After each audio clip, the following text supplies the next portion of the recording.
alemã com o Brasil, da GIZ, e para a abertura do treinamento, eu gostaria de convidar aqui o representante da Secretaria de Infraestrutura e Meio Ambiente, coordenador de óleo, gás e biocombustíveis, o Ricardo Cantarani, para fazer uma breve palavras de abertura. Por favor, Ricardo.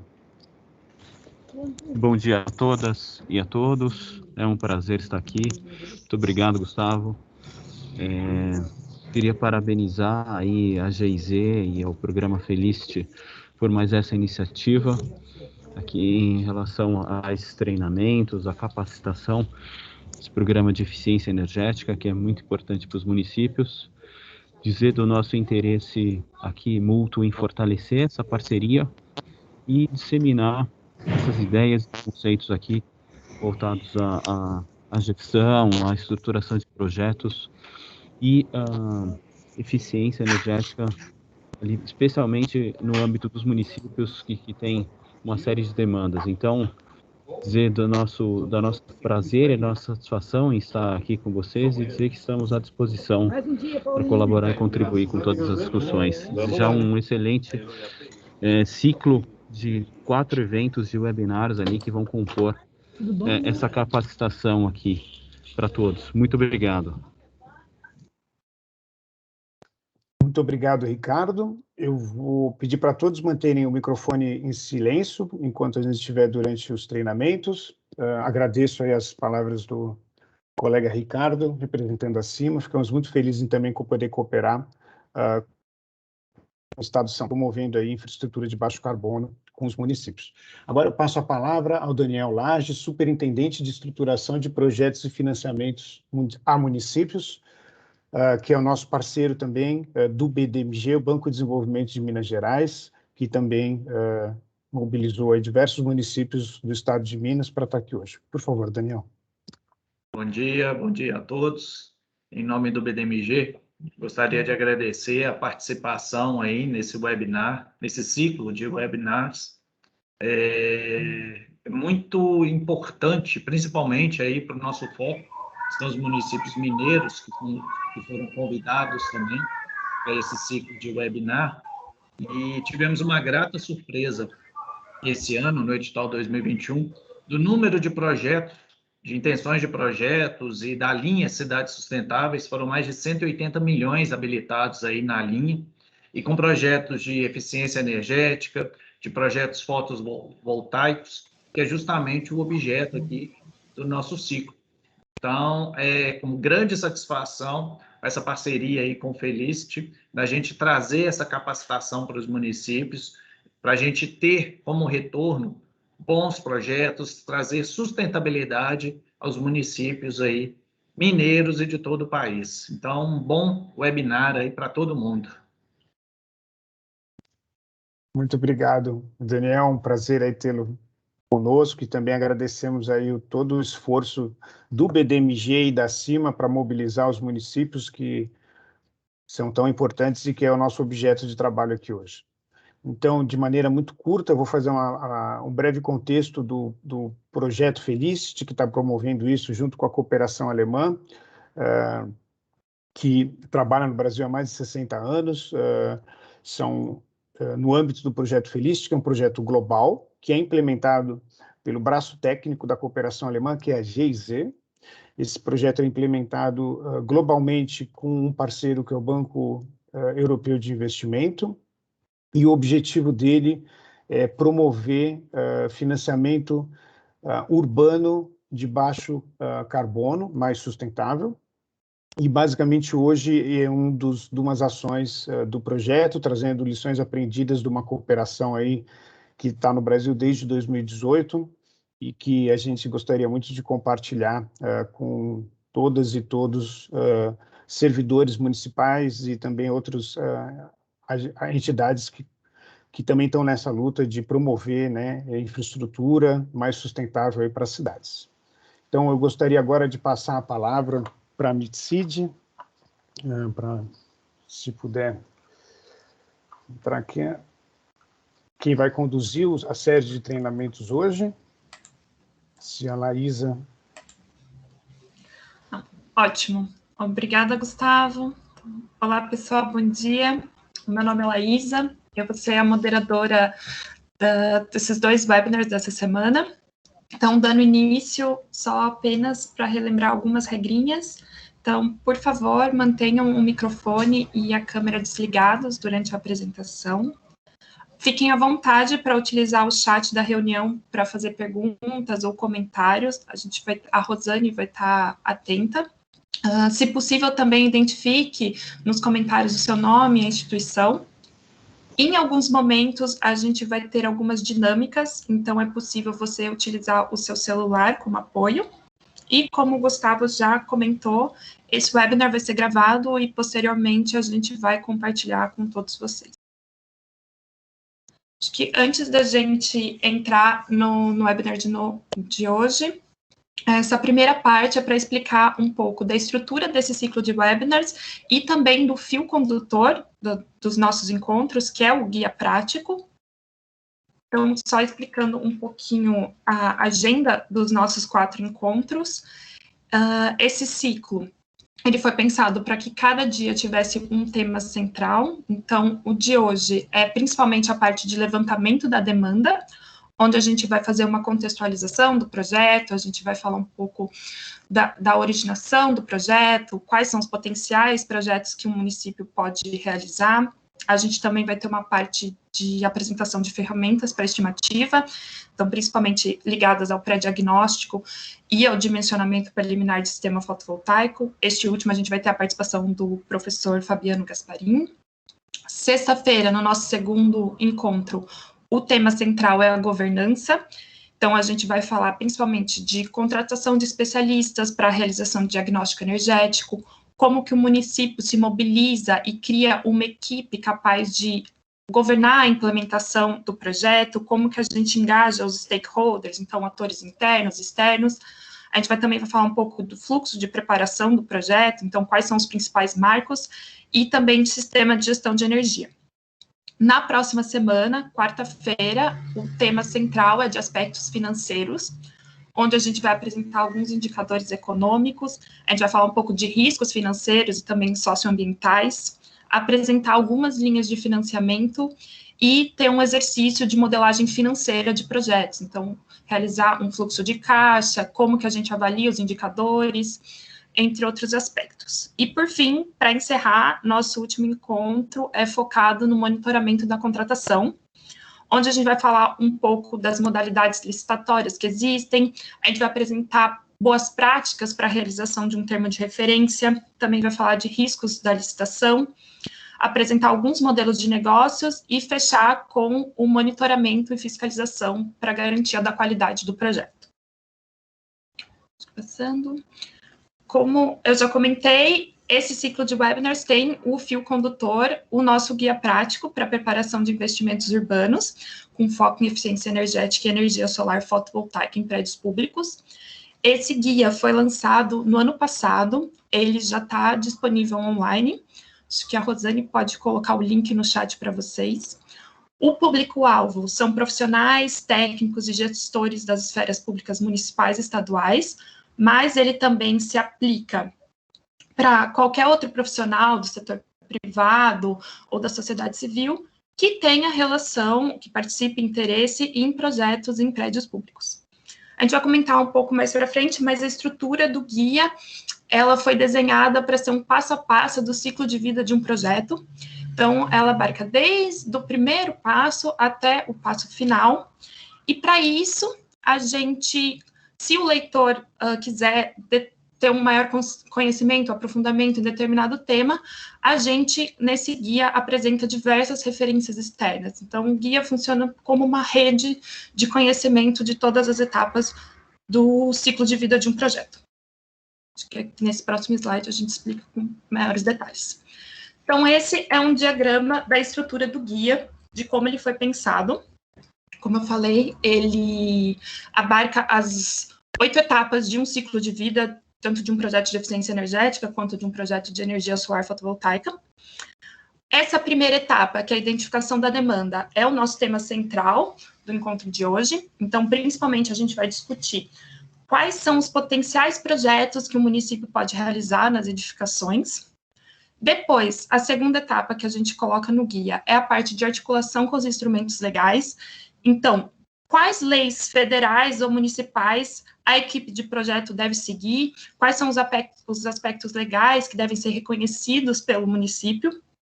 Depois entra a parte da formalização da gestão do projeto, que é a parte da governança, que sexta-feira a gente vai ter um maior destaque, que é principalmente a atuação da governança municipal no projeto. Então, como que o município se organiza, quem que compõe a equipe, como que a gente engaja os diferentes atores. Seguindo, o passo 4 é a parte da avaliação dos aspectos financeiros e contratuais, aqui com destaque o estudo de viabilidade técnico-financeira. Depois entra a parte da viabilização da licitação. Então, principalmente, a pergunta que a gente quer responder é quais modalidades de licitação o município pode seguir. Depois, o próximo passo é a parte do acompanhamento da execução do projeto. Então, principalmente a parte de fiscalização.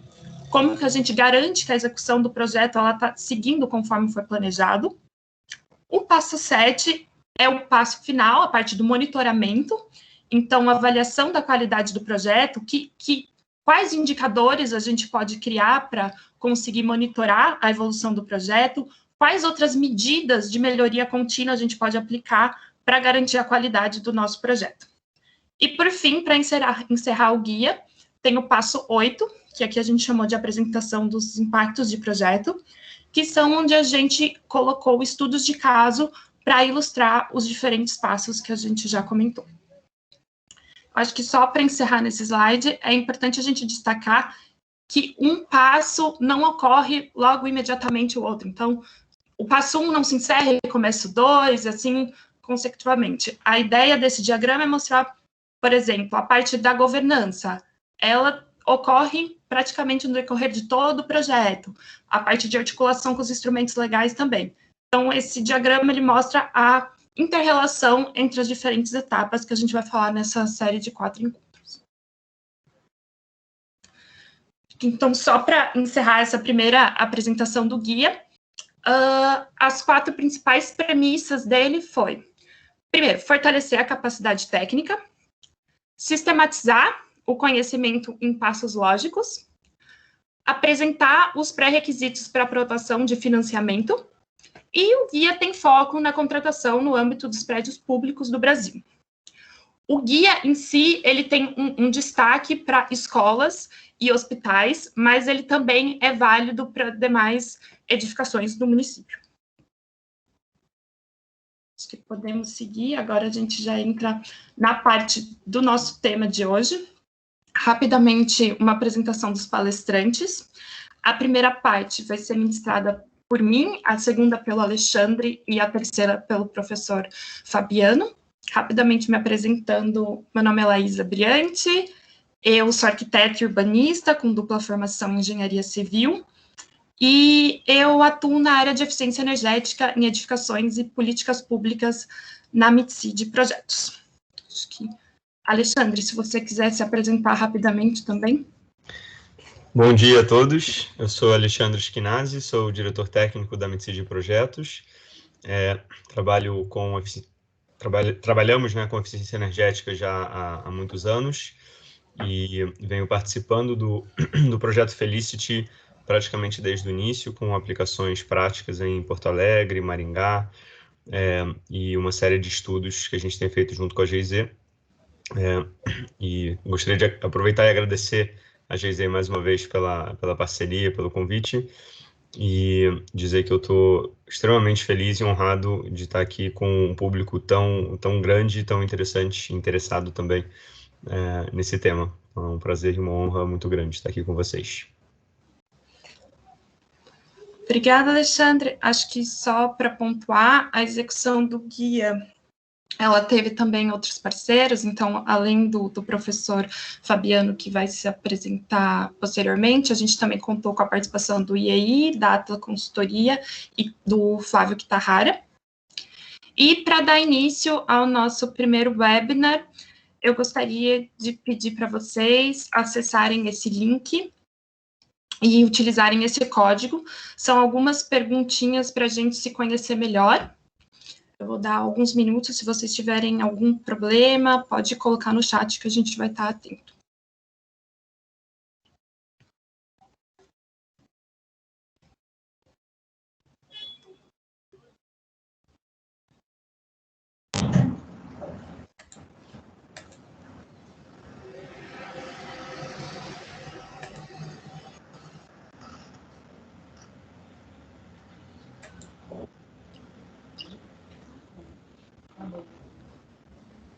Laísa.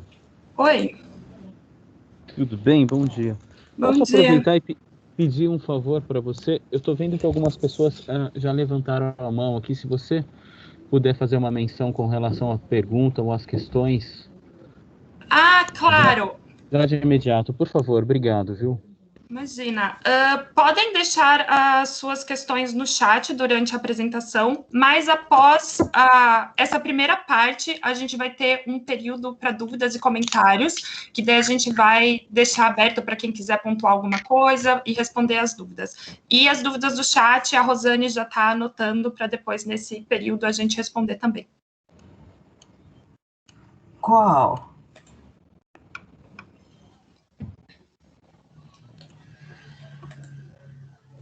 Aqui a gente já está conseguindo ter alguns resultados, acho que eu já posso compartilhar minha tela com vocês. Joaquim Távora. Então, a maioria, 75% é de São Paulo. Tem também pessoal do Rio Grande do Sul e de Minas Gerais. Acho que eu vou dar mais um tempinho para vocês responderem.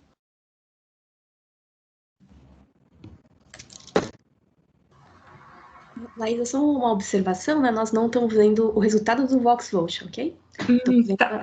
a parte da apresentação ainda. Tá, vou compartilhar.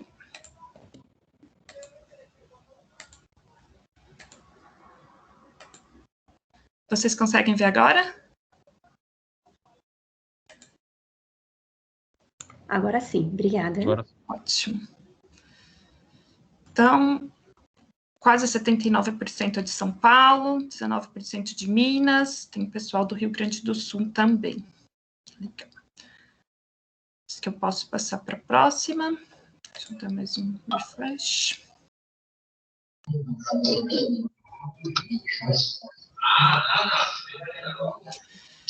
Então tá, a próxima é qual opção melhor define o seu trabalho, então se é no terceiro setor, se é no setor privado, se é no poder público municipal, estadual ou federal. Deixa eu dar um start.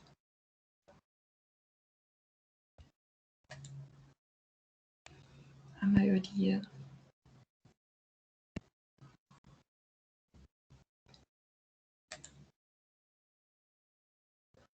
Então, também tem pessoal do terceiro setor aqui, a maioria, metade do municipal, mas a gente também tem bastante gente do estadual e algumas pessoas do federal também.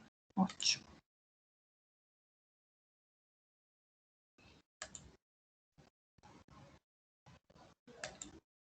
Tá, mais uns minutinhos. Também agora tem algumas pessoas do setor privado.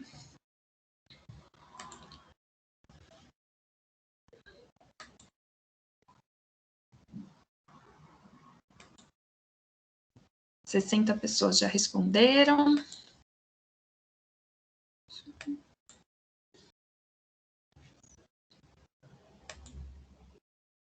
Acho que podemos já passar para a próxima. Muito legal ter essa participação. E entre essas opções, qual é a que melhor define seu cargo dentro da instituição? Então, é um cargo técnico de execução, é um cargo gerencial de tomada de decisão? Você foi parte da secretaria? Tem algum prefeito de algum município aqui?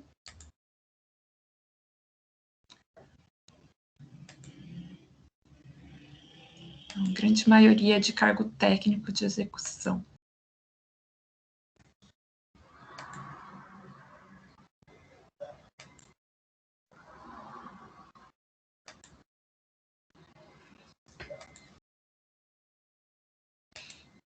Um terço é de cargo de liderança. Deixa mais alguns instantes.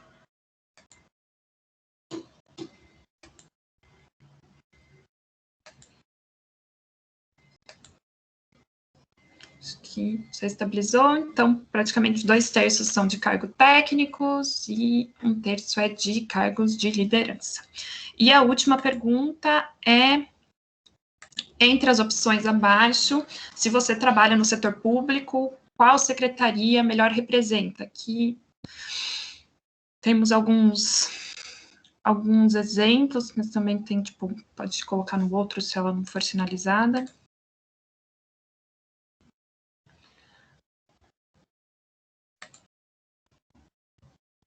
Ai, uma grande variedade de secretarias aqui.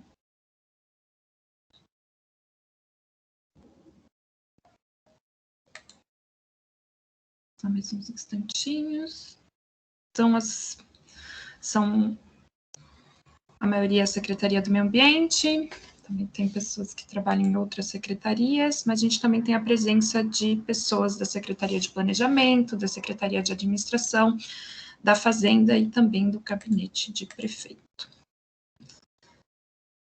Acho que podemos parar esse primeiro quiz. Obrigada para todo mundo que participou. Esse é um jeito da gente se conhecer melhor e saber onde vocês atuam. Vou voltar para a apresentação.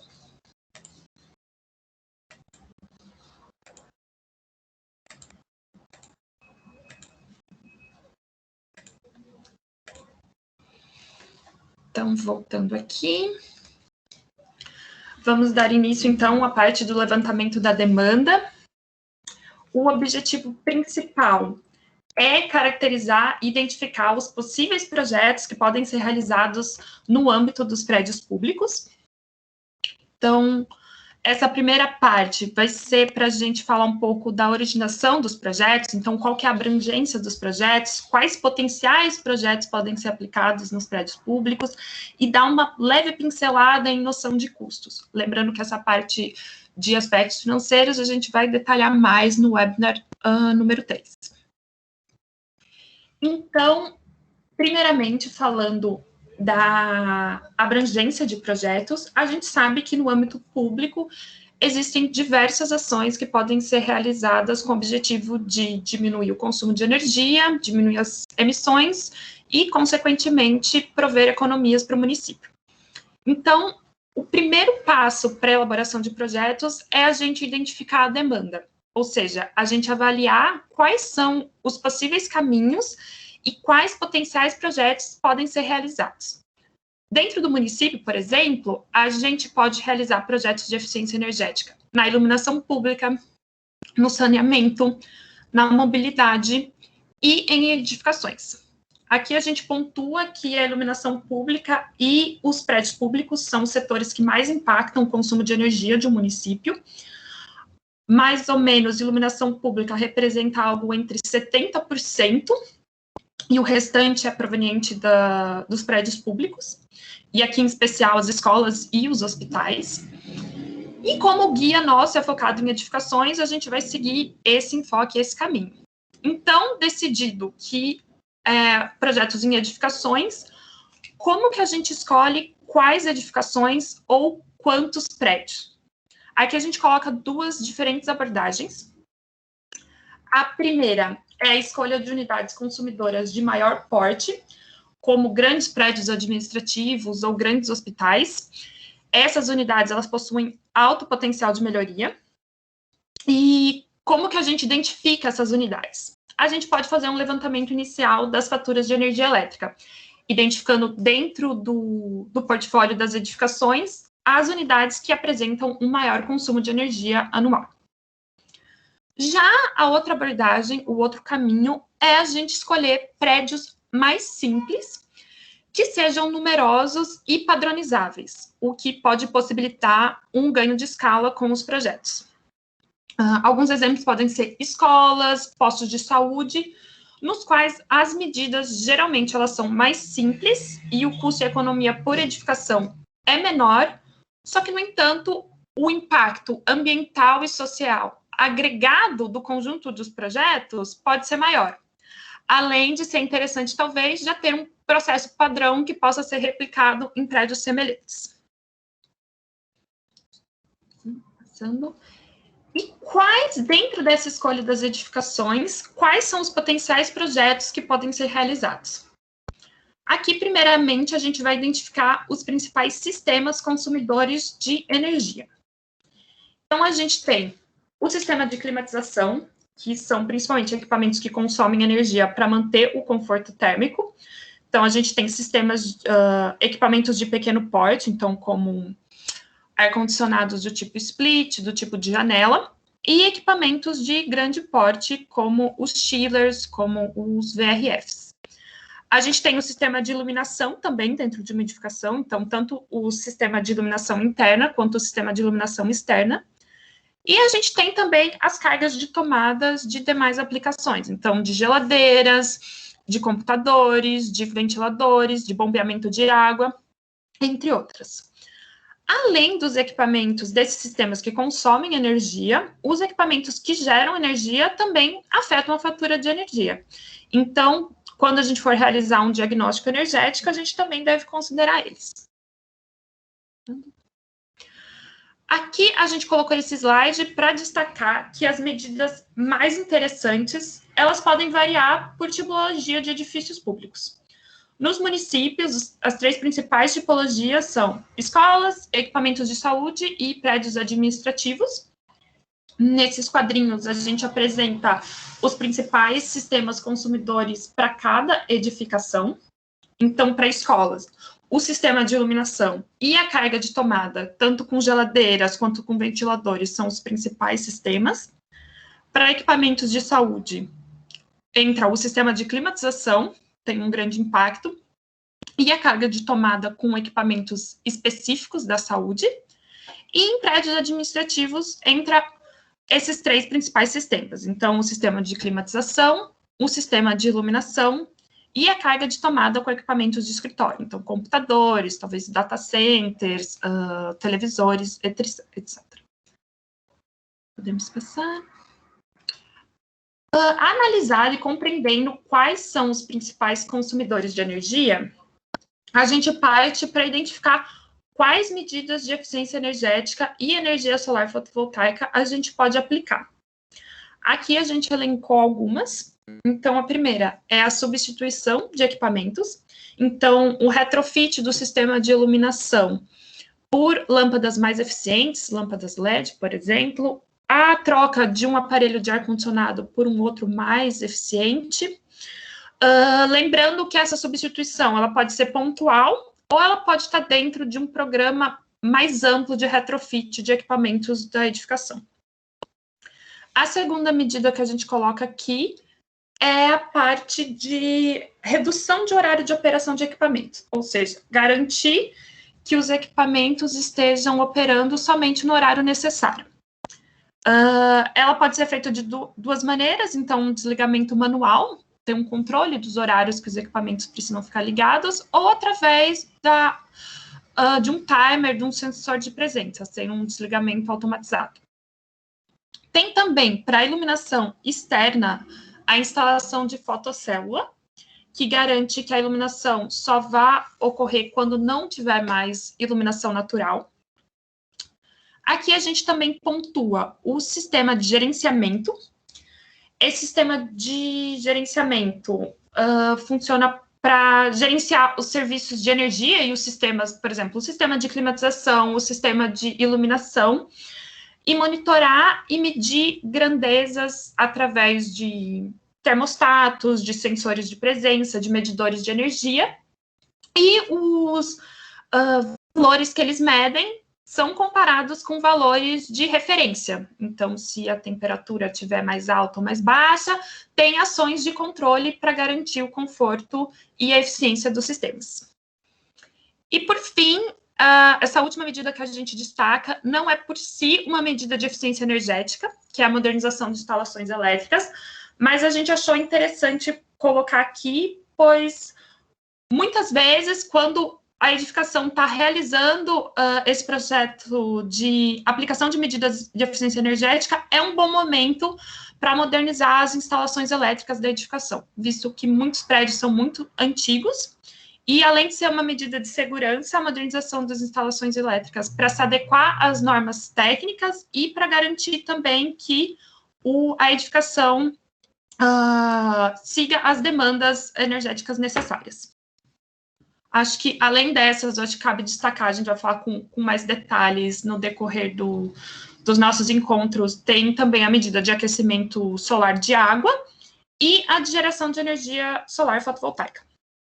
Alinhadas a essas medidas, tanto de eficiência energética quanto de geração distribuída, tem também as medidas de conforto térmico.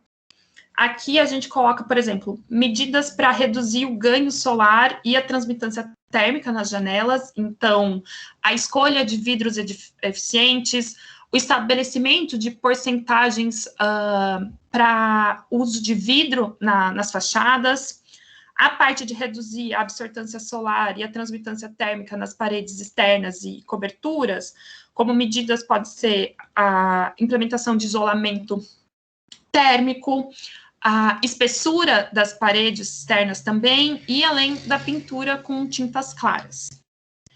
E, somada a essas medidas de conforto térmico, também tem as medidas comportamentais, que são medidas de zero e baixo custo, que envolvem mudanças de comportamento e bons hábitos na utilização dos equipamentos consumidores de energia dentro da edificação.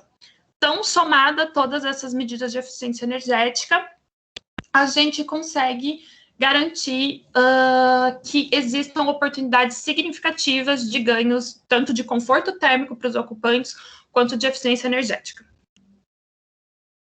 Passando aqui, só para encerrar essa primeira parte, a gente vai falar um pouquinho, dar uma pincelada bem rápida na parte de estimativa de custos. A ideia aqui foi trazer alguns exemplos de projetos implementados, de diferentes tipologias e das diferentes medidas utilizadas, implementadas, e mostrar para vocês um pouco dos custos, dos investimentos necessários, das economias, mas lembrando que detalhamentos de indicadores de como que a gente consegue avaliar se um projeto tem viabilidade econômica de ser implementado, qual que vai ser o payback, tudo mais, a gente vai ter um passo a passo no dia 3.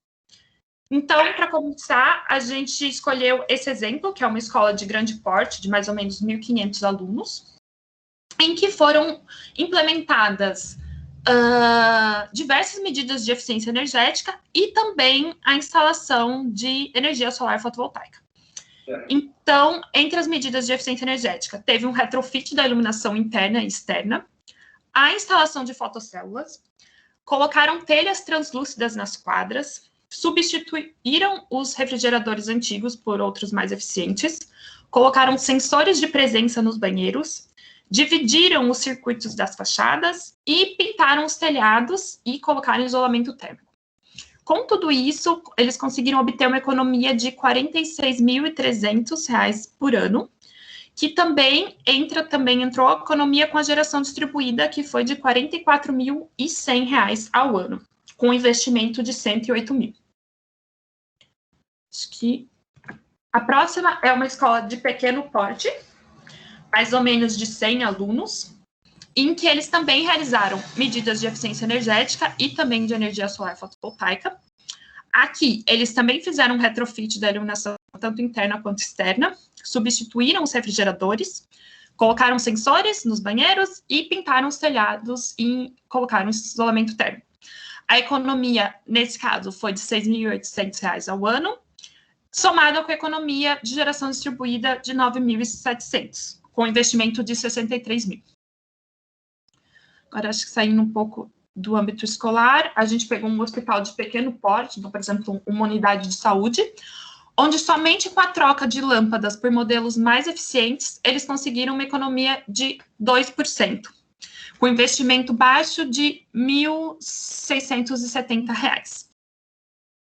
Acho que já entrando num hospital de grande porte, esse foi um projeto que eles substituíram os equipamentos individuais de climatização por um sistema central VRF, que tem uma vida útil de 15 anos, e com investimento de R$ 150 mil, eles conseguiram anualmente uma economia de 175 mil.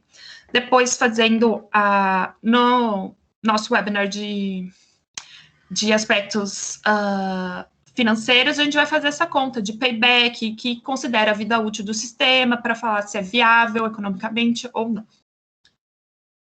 Acho que próximo a gente colocou também um exemplo só de geração distribuída num prédio público, onde foi instalada uma usina com potência de 74 kW, e a energia economizada foi de 63 mil ao ano, com investimento de 560.500.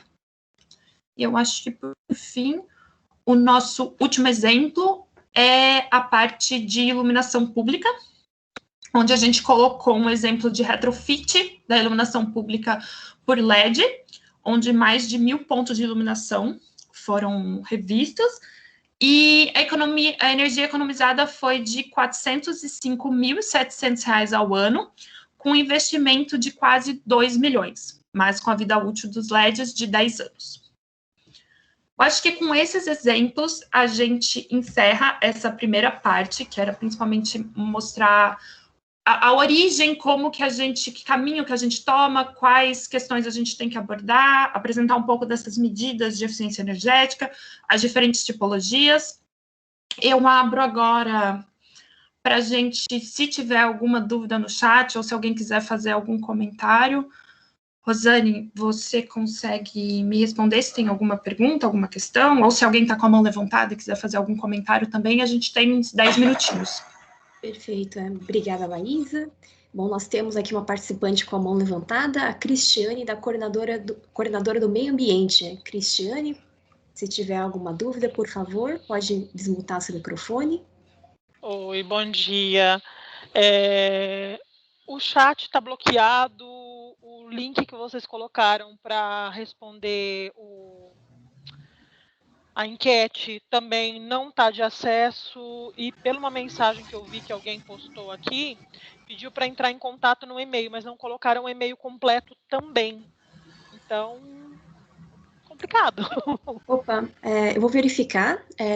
Tem algumas pessoas aqui que eu estou vendo, né? O Rafael, o Diogo e o Elias, que estão com alguns problemas de acesso na apresentação ou visualização da apresentação ou o áudio em questão. Nesses casos, a gente sugere que vocês olhem as configurações do MS Teams, né? Ou, no último caso, também reinicie. E o e-mail que nós estamos indicando aqui para dúvidas, caso vocês não tenham acesso ao chat, é esse aqui que o Alexandre acabou de postar, yara.martinelli@giz.de.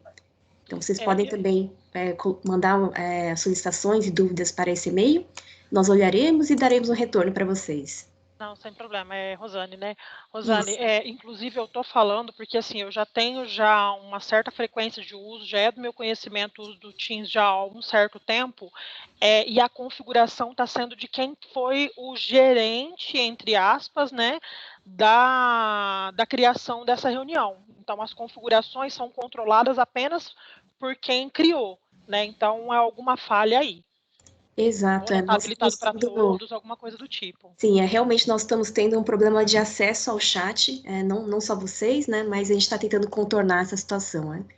Então, pode ficar tranquilo, nós estamos recebendo a mensagem que vocês estão enviando e também vamos monitorar o e-mail para qualquer eventual dúvida ou problema. Obrigada, viu? Imagina, Cristiane, né? Qualquer coisa pode também mandar mensagem, estou disponível aqui, né? Bom, agora nós temos uma pergunta do Antonione Rosada, PML Limeira. Gostaria de saber se o payback no setor é mais aconselhado em potência reduzida, em kWh, e não em valores, uma vez que as tarifações e bandeiramentos fazem com que os meses e sazonalidades não sejam interpretados adequadamente. Correto apresentar sempre kWh reduzido, otimizado, quando feito ou planejado um investimento? Bom, Antonione, nesse caso, a gente sempre recomenda que faça verificação de fato pelo consumo, né, em kWh por ano, além também de ter a parte de custos, né, porque realmente com tarifação e bandeiras, né, o custo vai ser influenciado por essas questões, né. Então, a gente sempre, o parâmetro comum né, independentemente de qual bandeira está sendo utilizada naquele mês, vai ser o consumo em quilowatt-hora por ano. Então, a gente sempre dá preferência nesses casos, ok? Se eu puder apenas complementar, Antônio, você mencionou também o payback, né? Então, de fato, se a gente vai acompanhar o consumo ao longo do tempo, você tem toda a razão que a gente precisa acompanhar em quilowatt-hora, porque a gente não tem controle sobre as variáveis financeiras como a tarifa. Mas é muito importante considerar também o custo no momento de estudar uma medida de eficiência energética. Porque, primeiro, para conseguir liberar um orçamento, a gente precisa conseguir analisar em termos de custo, e segundo, para conseguir calcular o payback ou outros indicadores financeiros, como o VPL ou TIR, isso só é possível comparando o custo que vai ser economizado com o investimento que será feito. Mas quando a gente quer simplesmente acompanhar o consumo do prédio ao longo do tempo, gerenciar esse consumo, aí a gente tem que olhar o consumo e não o custo. Então, os dois aspectos são importantes para finalidades distintas.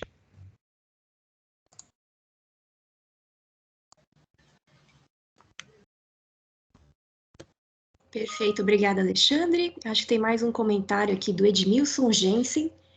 Gostaria de saber se nós temos algum conhecimento de algum projeto instalado em operação na região de Itapetininga e Sorocaba, São Paulo. Bom, aqui no momento, nós vamos apresentar alguns cases, não são diretamente nesses municípios, porém nós podemos dar uma olhada para ver, em termos de projetos fotovoltaicos, o que tem sido desenvolvido nessa região. Recebemos aqui, então, outra mensagem do Jalicen, de Pindamonhangaba, São Paulo. Quanto à eficientização, devido à sua diversidade dos projetos, percebo que o payback é bem variado, olhando superficialmente, havendo ações não tão viáveis de custo. Procede? Sim, o payback depende, né, de vários fatores, né? A gente vai mostrar um pouco mais em detalhe outros tipos de indicadores financeiros. Então, o payback simples realmente, às vezes, não atende toda a necessidade, né? Nós vamos mostrar também o payback descontado, o tempo de retorno, o TIR, o VPL e outros nos próximos webinars. Vocês podem ficar tranquilos que nós vamos apresentar todos os indicadores para vocês. E se eu puder também complementar a pergunta do Jalicen, Rosane, o payback não só ele varia de um tipo de medida para outro, como também, às vezes, a mesma medida, né? Se eu vou fazer um projeto de eficientização de iluminação num prédio onde essas lâmpadas são usadas com muita frequência, ou então que havia lâmpadas muito pouco eficientes lá, o payback vai ser mais rápido. Agora, se eu já fiz essas medidas com o payback mais rápido, eu tenho outro projeto onde as lâmpadas são usadas com menos frequência, o payback vai ser mais longo. No slide que está aparecendo aqui, por exemplo, que é de iluminação pública, a gente percebe um payback aí entre 4 e 5 anos. Se a gente pega esse investimento de 2 milhões e a energia economizada de 400 mil. Isso pode parecer um payback longo, mas a gente também tem que comparar com a vida útil. Então, aqui a gente percebe uma vida útil das lâmpadas de 10 anos. Então, nem sempre um payback que parece longo significa que é um mau investimento. E aí, como a Rosane falou, a gente vai avaliar outras formas de analisar o investimento, como o VPL e o TIR, que podem mostrar que um payback, às vezes, um pouco mais longo pode ser interessante. E quando a gente junta um pacote de medidas, a gente tem algumas com payback muito rápido, outros com payback um pouco mais longas, mas que, no conjunto, apresentam um payback que é aceitável. E, por fim, existem outras motivações além da financeira, apesar da financeira ser uma das principais e a disponibilidade de investimentos é absolutamente necessário, mas existem outras motivações, principalmente dentro do setor público, tanto motivações que possam trazer ganhos educacionais, como ganhos de imagem ou algo que vai fazer com que uma determinada tecnologia seja vista para que ela seja incentivada, para que as pessoas comecem a usar. Então, em termos de política pública, ou programa de política pública, então tem outros motivadores além do payback, que fazem com que, às vezes, um projeto com payback longo seja interessante, de fato, para o município devido aos outros benefícios.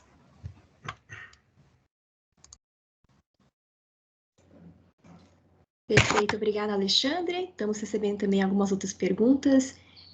Marcos Lourenço também colocou aqui, né? O investimento desses exemplos foi de recurso próprio ou financiamento, né? E qual o tempo de retorno do financiamento versus a vida útil do equipamento? Bom, nesses slides aqui nós simplificamos, né, a parte de cálculos e economias, né? Então, esses são só os resultados finais, mas, se não me engano, aqui foi utilizado recurso próprio nesses investimentos. A gente pode verificar um pouco mais de detalhes. Alexandre, não sei se tem informação também. E a gente sempre recomenda que seja considerada a vida útil do equipamento para cálculo de retorno financeiro. Nas aulas futuras, nos próximos webinários, nós vamos apresentar em detalhe como foi feito o fluxo de payback, né, e os cálculos de economia também, né? Sim, acho que só para complementar, Rosane, entre esses exemplos, tem alguns que são de recurso próprio, tem outros também que são de financiamento, e também no nosso próximo webinar focado na parte financeira e até mesmo no guia, a gente tem exemplos que abordam só a parte de recurso próprio e também um fluxo de caixa com realização de financiamento. Maravilha. Temos também mais uma pergunta da Selma.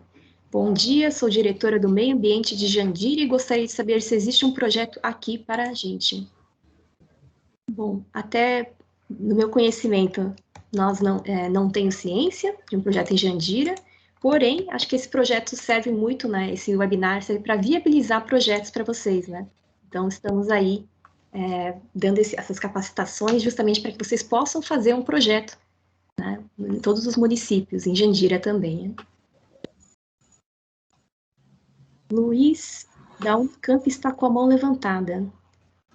Luiz, bom dia.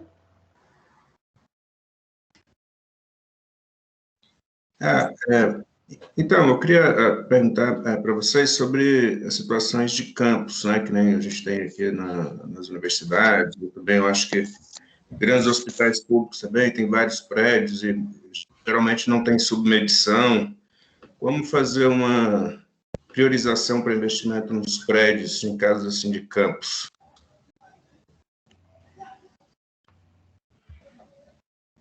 Boa pergunta. A gente precisa analisar caso a caso mesmo, né? Não tendo um sistema de medição dificulta um pouco, mas não inviabiliza esse tipo de projeto.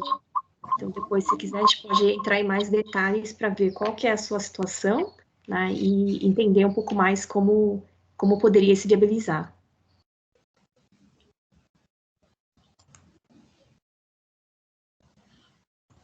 Deixa eu ver se tem mais alguma pergunta aqui no chat. Acho que tem uma que o pessoal perguntou se um material de apresentação vai ser disponibilizado posteriormente. E se tem uma lista de presenças. Em relação à primeira, sim, tanto a gravação quanto essa apresentação em slides, a gente vai disponibilizar. E a lista de presença, Yara, se você já quiser comentar, em teoria a gente tem um questionário muito simples que a gente vai disponibilizar. Eu acho que esse é o momento exato para a gente disponibilizar para vocês, para a gente poder contabilizar a presença.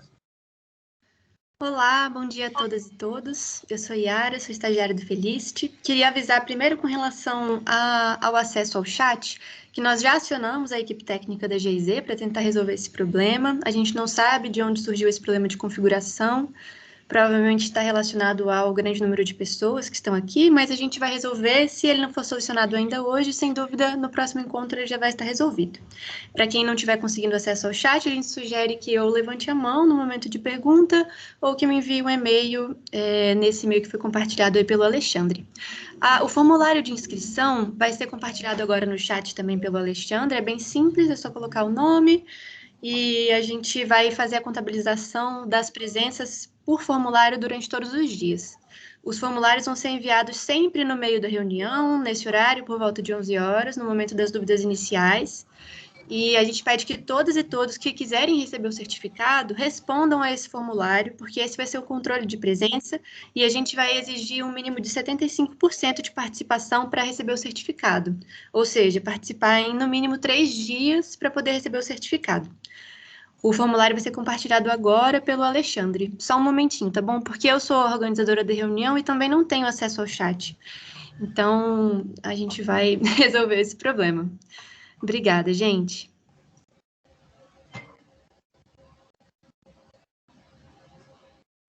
Zane, parece que tem uma pergunta, um comentário que chegou por e-mail, que a Yara compartilhou com a gente. Então, se quiser, eu posso ler.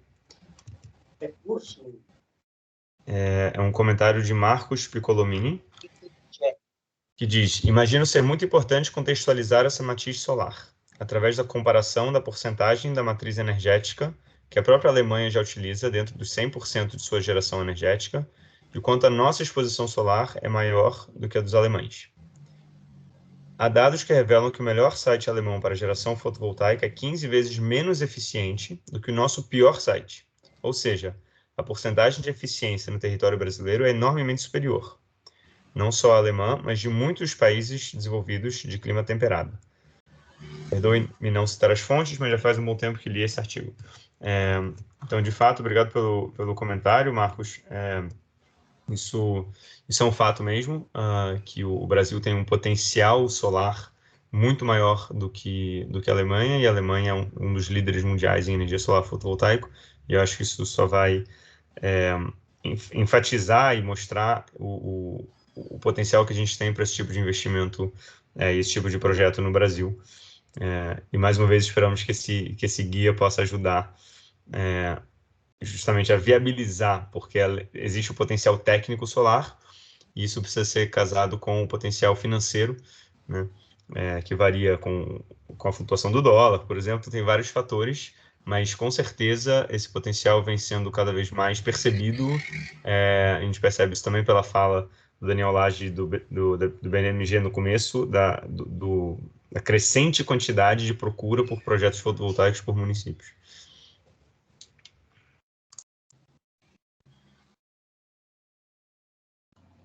Perfeito, maravilha. Obrigada, Alexandre. Temos também mais uma pergunta aqui do Fernando de Itirapina. Bom dia, gostaria de saber se o webinar vai abordar exemplos da aplicação dessas medidas de eficiência energética em legislações e planos municipais. Bom, no segundo dia nós iremos abordar aqui a questão de governança e traremos também alguns cases para vocês verem. E também disponibilizaremos aí, tanto no guia quanto nas apresentações, teremos cases municipais com aplicação de medidas de eficiência energética e também geração distribuída em escolas, por exemplo, né? Então, aguardem um pouquinho que nós iremos também passar por esses conteúdos.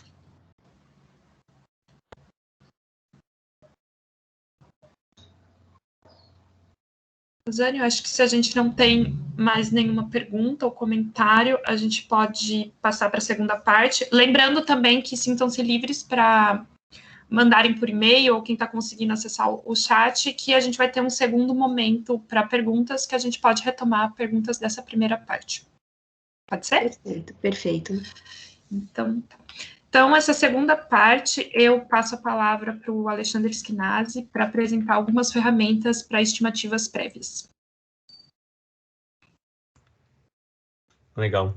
Eu vi que tem mais um comentário do Ari, mas a gente pode, então, endereçar esse comentário ao final, na segunda rodada de comentários, Laísa? Pode ser, pode ser.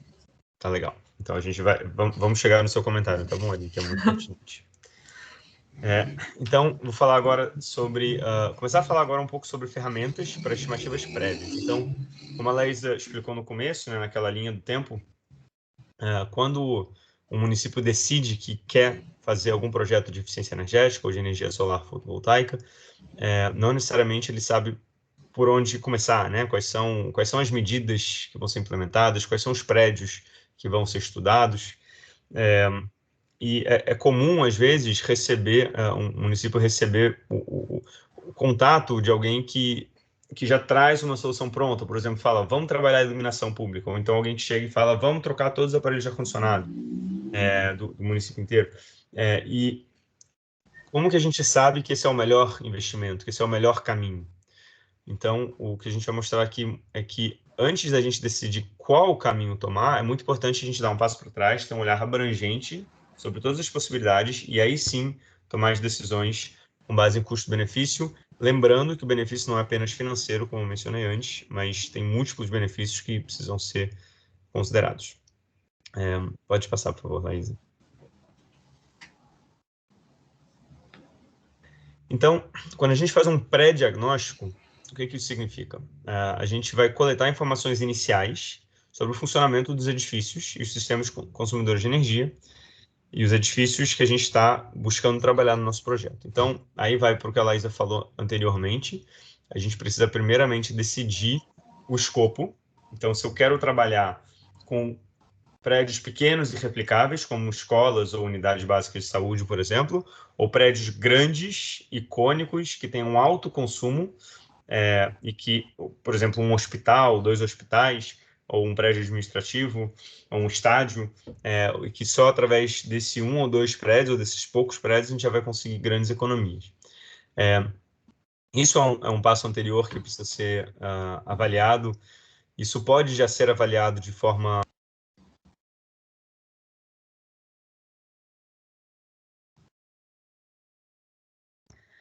Alexandre, o seu microfone foi mutado. Desculpa, foi agora nesse instante. Pode voltar. Acho que alguém deve ter clicado sem querer. Tá legal. Obrigado. Então, primeiramente, a gente pode fazer uma avaliação técnica dos prédios do município. Isso significa que o município precisa ter uma base de dados com o consumo de todos os prédios, para ele saber quais tipologias prediais consomem mais energia. Muitas vezes, realmente é surpreendente, mas a gente encontra, na maior parte dos casos, que as escolas têm o menor consumo por edifício, porém o maior consumo agregado no município, devido à quantidade de escolas. Isso é muito comum. Então, é muito positivo que essa avaliação geral seja feita. E um segundo passo disso que é muito importante é juntar numa mesma base de dados o consumo de energia dos prédios e a área dos prédios, para a gente conseguir fazer uma comparação de quilowatt-hora por metro quadrado por ano. Porque é importante a gente ver o montante global do consumo, mas também é importante a gente ver quais são aquelas edificações que têm um consumo mais intensivo, e muitas vezes são esses que vão ter maior potencial de economia. E um terceiro passo é juntar nessa mesma base de dados outras características com o tempo, como número de alunos ou número de ocupantes do prédio, idade do prédio. E quanto mais a gente vai elaborando essa base de dados, mais informações a gente tem para tomar decisões de quais prédios são mais interessantes a gente trabalhar primeiro. E por que eu digo trabalhar primeiro? Porque não é necessário a gente querer resolver toda a questão da eficiência energética ao mesmo tempo, né? Isso tem um investimento alto, tem um investimento também de recursos, de pessoas, de treinamento. Então, é muito interessante o município começar com projetos em pequena escala, pequenas quantidades de prédios, ou uma tipologia específica, aprender ao longo do processo e depois replicar esse projeto em outra tipologia ou com outra característica de edifício. A gente já vai ter aprendido com o processo em si, que a gente vai ver ao longo dos próximos webinars, que além da questão técnica e da questão financeira, tem toda uma questão de governança, de contratações, que é muito importante e representa um aprendizado muito grande. Então, voltando aqui para o pré-diagnóstico, uma vez definida qual é o grupo de edifícios que vai ser sujeito desse projeto, a gente faz um levantamento das características dessas edificações. Então, a gente está falando aí de características, por exemplo, de idade, de sistemas consumidores, de qual que é o formato da edificação, a área, quem são os responsáveis pela operação e manutenção da edificação. Então, isso é muito importante, porque para a gente conseguir fazer um diagnóstico, que é o passo seguinte, a gente precisa ser acompanhado e ter a participação das pessoas que operam e mantêm o edifício, quem conhece os sistemas ali. E aí, nessa etapa de pré-diagnóstico, a gente também precisa levantar quais restrições possam existir para realizar um projeto de eficiência energética ou geração distribuída num determinado local. Por exemplo, para um projeto de fotovoltaico sobre telhado, a gente precisa saber se existem restrições à estrutura do telhado. A gente precisa saber se existe alguma restrição legal em relação à aprovação do Corpo de Bombeiros. A gente precisa saber se as instalações elétricas estão dimensionadas adequadamente e podem suportar cargas novas, cargas diferentes, estão no padrão permitido pela distribuidora. Para um projeto de eficiência energética, por exemplo, se eu quero trocar um sistema de ar-condicionado, eu preciso verificar se existe o espaço para eu colocar um novo aparelho de ar-condicionado, se isso é possível e viável de criar esse espaço, por exemplo. Então, essas restrições iniciais, claro que isso depois vai ser avaliado no diagnóstico e ao longo da execução do projeto em mais detalhes, mas ter esse olhar crítico no início já ajuda a tomar medidas, né, soluções possíveis que não vão atrasar o projeto, se a gente pensa nelas no início, ou até mudar de estratégia, decidir que um determinado projeto não é viável, não é possível nesse momento. Pode passar, então, por favor, Laísa. Então, após feito esse pré-diagnóstico, aqui para mim ainda está aparecendo o mesmo slide.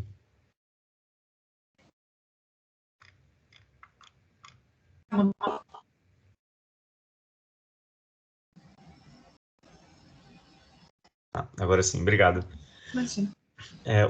O próprio guia, depois a gente vai, vocês podem abrir o guia e olhar, né? O próprio guia traz um manual para pré-diagnósticos,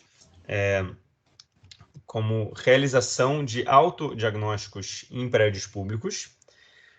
Esse é um guia que foi feito em 2010 dentro do programa do Procel EPP, que é Eficiência Energética em Prédios Públicos.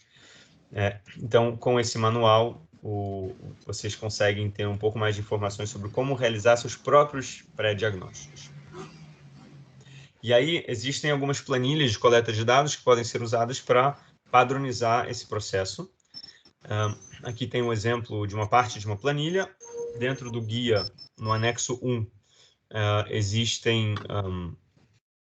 o formulário completo, que é uma sugestão, claro, o município pode criar o seu próprio formulário, mas aqui é uma sugestão para conseguir começar a entender quais são os equipamentos que existem no prédio, quais são os horários de funcionamento do prédio, quantos funcionários tem, quais são os tipos de lâmpadas, por exemplo, que existem, entre outras informações, como, por exemplo, endereço, características gerais, a qual secretaria está vinculado, enfim. Então, algumas informações básicas sobre a edificação a gente consegue já documentar e começar a fazer esse pré-diagnóstico, nos ajudando a ver quais são as medidas que podem ser trabalhadas.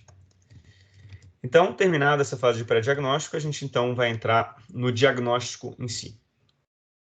Pode passar, por favor.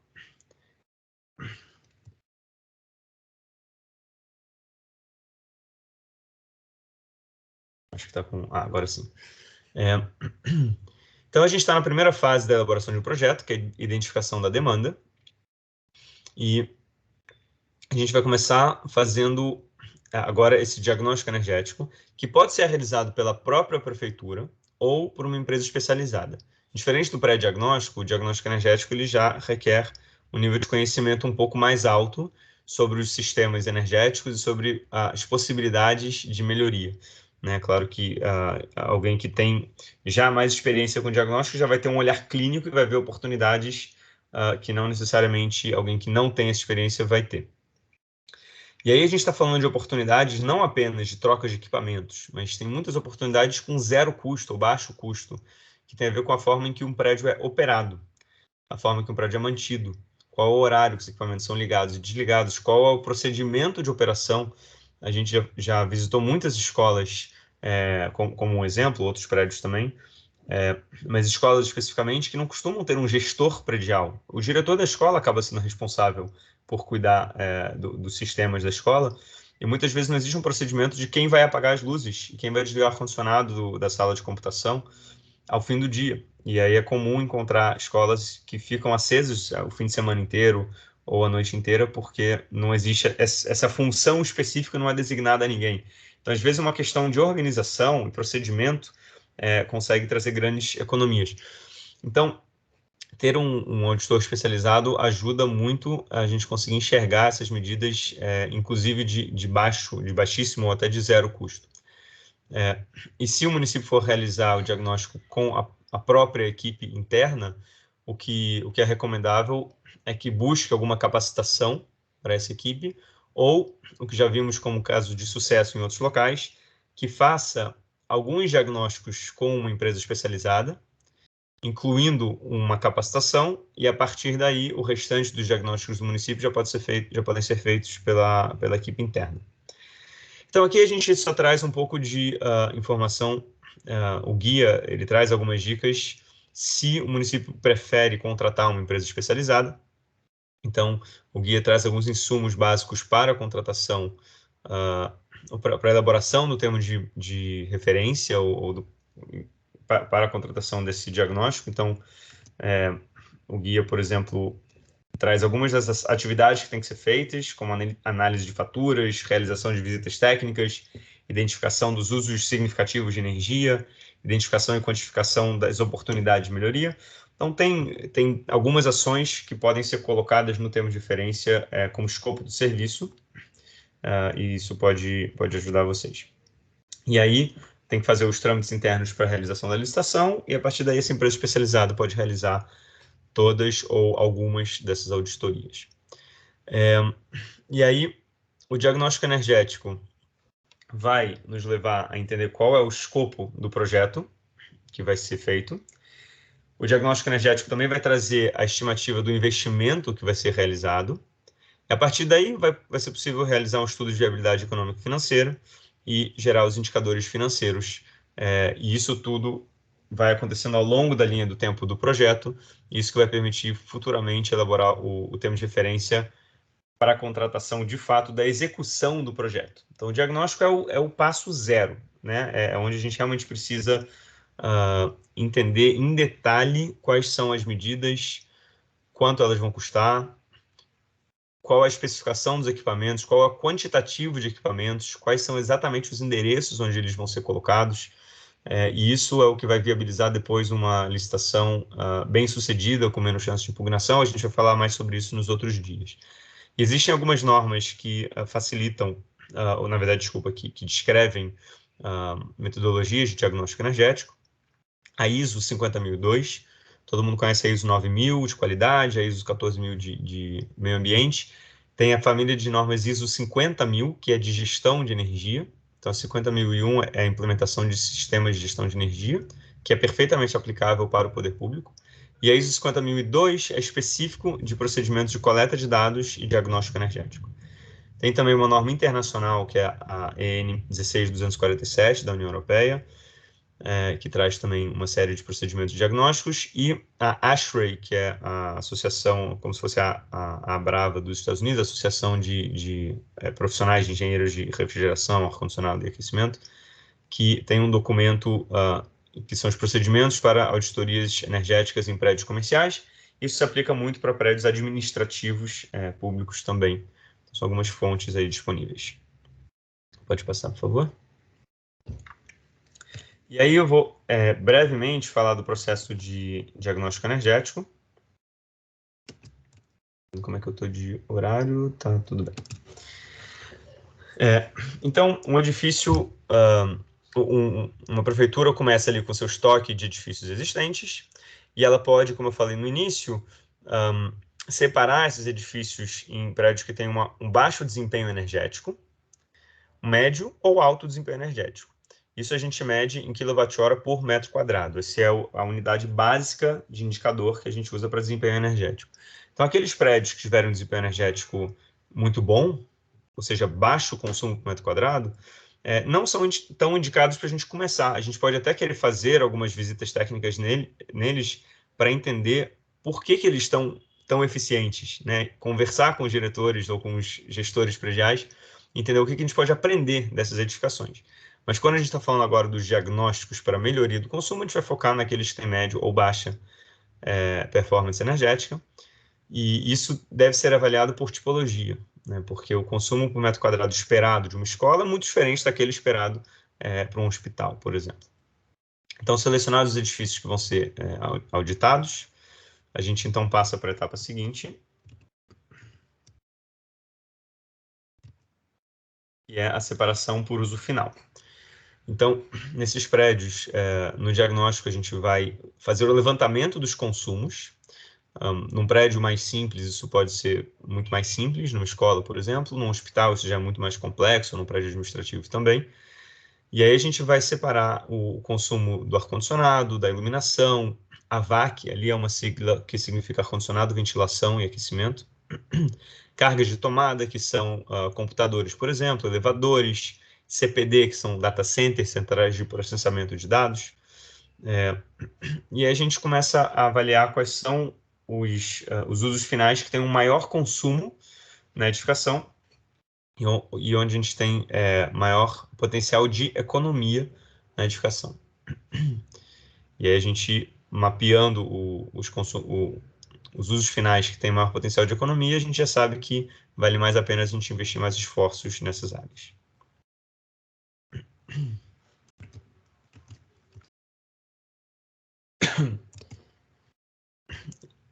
Pronto, aí definindo quais são as áreas que a gente vai investigar mais, a gente define então a extensão das atividades subsequentes, que agora vão focar na identificação das medidas de eficiência energética de forma mais detalhada. E aí, como eu falei no início, a gente vai separar essas medidas de eficiência energética naquelas que são mais interessantes, menos interessantes ou não aplicáveis. Isso é diferente para cada caso, para cada município. Então, primeiro a gente vai ver aquelas que têm zero custo, ou custo muito baixo, que tem menor manutenção e operação, menor custo de implementação, e essa a gente já vai fazer uma implementação imediata. Como eu falei, melhorias de operação, procedimentos, a gente já pode mudar isso de forma imediata e já começar a economizar. E aí a gente precisa começar a avaliar em termos dos custos, a gente vai separar entre as medidas de zero e baixo custo, as medidas de médio custo e as de alto custo. Então, as de alto custo são medidas que a gente não vai implementar imediatamente, como no prédio administrativo, a troca de um chiller, né, que é o ar-condicionado central, ou até fazer a troca de toda a iluminação de uma edificação ou de um grupo de edificações. A gente sabe que isso tem um custo mais alto. E quando a gente está falando de grandes equipamentos, o diagnóstico ele já tem que mapear e prever qual é o melhor momento da troca desse equipamento. E isso depende muito de qual que é a vida útil do equipamento. Isso é muito comum em aparelhos de ar-condicionado, mesmo ar-condicionado individual. A gente pode perceber que uma edificação tem aparelhos de ar-condicionado um pouco mais antigos, mas que ainda estão funcionando bem, por exemplo, e que são classificados como nível C, por exemplo, do Inmetro, ou nível B. E a gente fala, bom, agora que eu fiz o diagnóstico, quero trocar todos os meus aparelhos por nível A. Mas a gente precisa parar e fazer o cálculo, porque se eu descarto um equipamento que ainda funciona antes do término de sua vida útil para comprar um equipamento novo, pode ser que o custo desse equipamento novo não compense a economia que eu vou ter e eu acabe tendo um payback muito longo. Agora, se eu mapeio que esses equipamentos devem começar a dar problema daqui a 2 anos, né, e exigir maiores custos de manutenção, diminuir a sua eficácia e começar a se aproximar do final da vida útil, eu posso fazer uma programação para fazer essa troca massiva daqui a 2 anos, onde eu já vou ter que comprar um equipamento de qualquer forma, e aí ao invés de comprar um equipamento menos eficiente, eu já vou colocar um equipamento mais eficiente. Isso que eu estou falando às vezes parece óbvio, mas é muito interessante perceber como persiste ainda a compra de equipamentos de baixa eficiência, equipamentos que têm classificação B, C, até D ou E, e isso ocorre por conta do investimento, né, que é mais baixo nesses equipamentos e da limitação de recursos no poder público.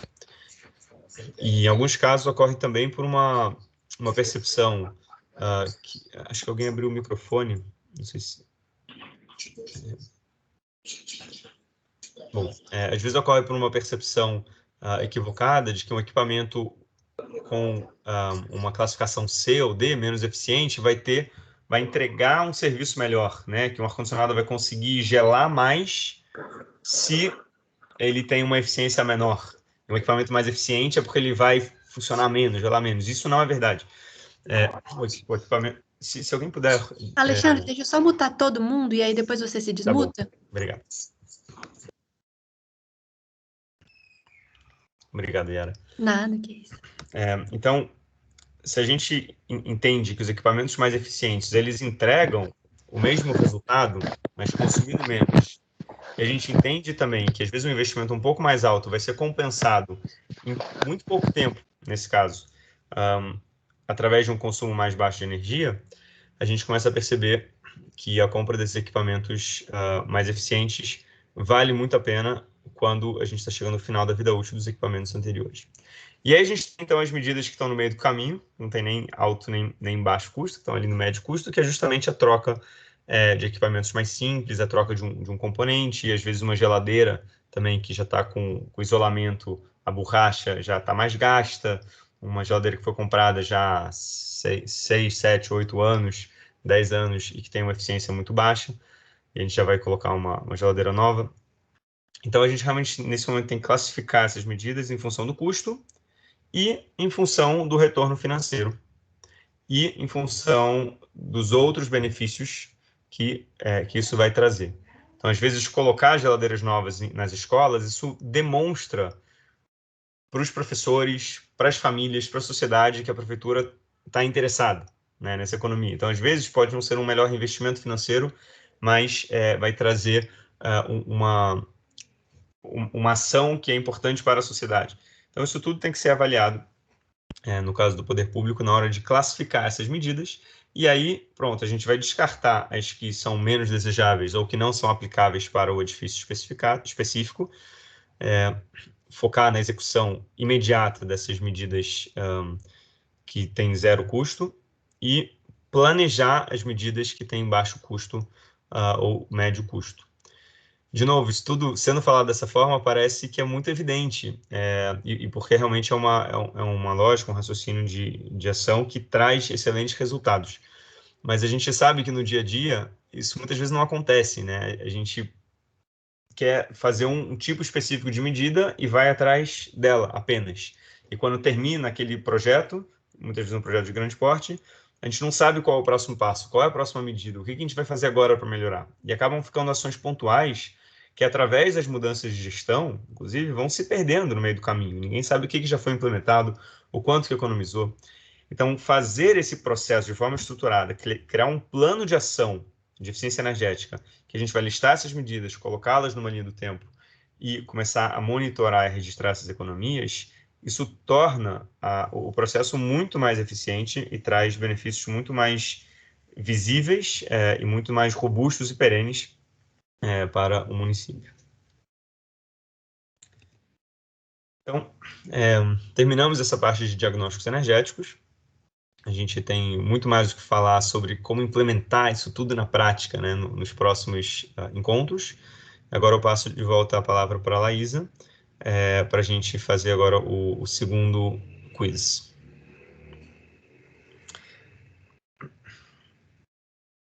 E quem não conseguir acessar o link, realmente ele não é clicável aqui na tela, quando a gente vai colocar no chat mais uma vez, mas ele não é clicável, mas é preciso copiar e colar.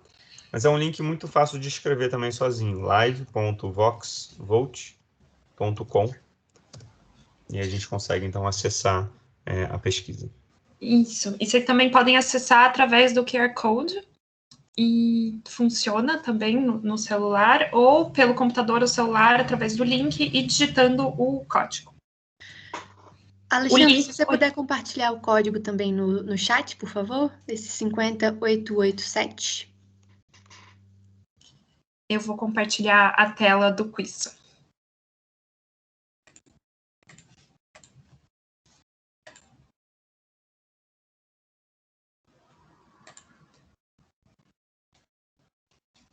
Então, a primeira pergunta é se você já trabalhou ou, de alguma forma, teve contato com um projeto de eficiência energética ou de geração de energia fotovoltaica. Vou tirar aqui.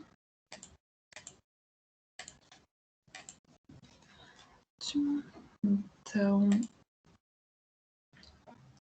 temos quase 50% que nunca trabalhou, e também uma parcela que já trabalhou tanto em projetos de eficiência energética e geração de energia fotovoltaica, também bastante pessoas em projetos de eficiência energética. A gente já tem 63 respostas. Agora está crescendo o número de pessoas que já trabalharam nos dois tipos de projetos. Deixar mais alguns instantes.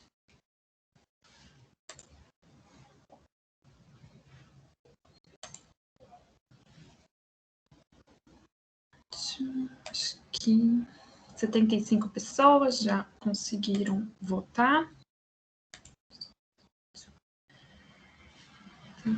Podemos passar para a próxima, que é no prédio em que você atua, trabalha, observando tudo que a gente já conversou aqui, quais tipos de projetos vocês acreditam que poderia ser realizado?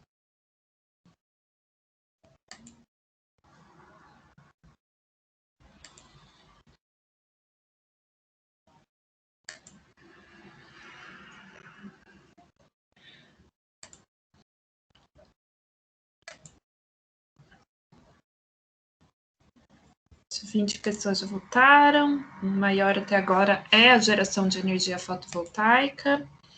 Mas também tem bastante de iluminação interna e climatização. 59 pessoas. A iluminação externa também está crescendo.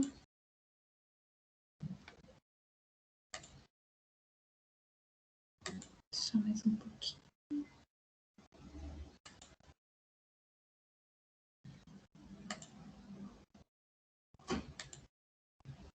E 77 pessoas. Aqui os principais são geração de energia fotovoltaica, iluminação e climatização. Que ótimo, acho que já podemos passar. Acho que para a última pergunta, que é se no local onde você trabalha já foram implementados algum projeto e se sim, quais?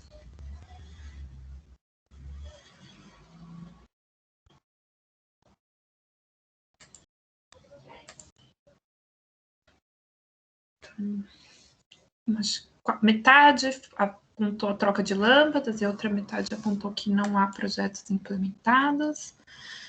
Também já teve projetos de troca de equipamento de climatização e também de instalação de usina de geração de energia fotovoltaica. Ótimo.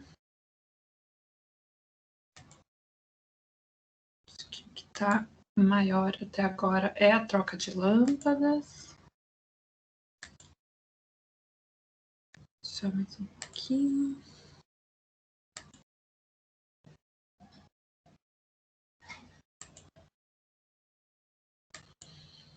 Ótimo, pessoal. A gente vê que já teve todos os projetos que a gente colocou aqui como exemplo já aconteceram em algum dos locais de vocês.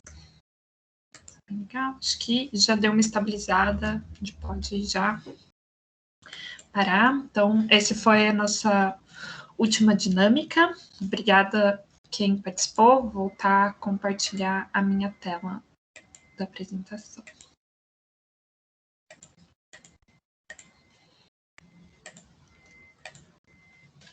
Então, agora eu passo a palavra para o professor Fabiano Gasparin, para se apresentar também e para falar um pouco de uma ferramenta para dimensionamento preliminar do sistema de geração de energia fotovoltaica. Professor, a palavra está com você. Eu vou parar também aqui a minha apresentação para você conseguir compartilhar sua tela. Obrigado pelo convite. O áudio tá bom? Só para confirmar? Tá ótimo. Tá, obrigado. Então, eu sou Fabiano Gasparin. Deixa eu compartilhar aqui para... Eu sou professor da Universidade Federal do Rio Grande do Sul, atuo no Laboratório de Energia Solar da URGS. Trabalho com pesquisa, basicamente, né, em energia solar em geral, e especialmente em energia solar fotovoltaica. A apresentação que a gente tem hoje, deixa eu um segundinho...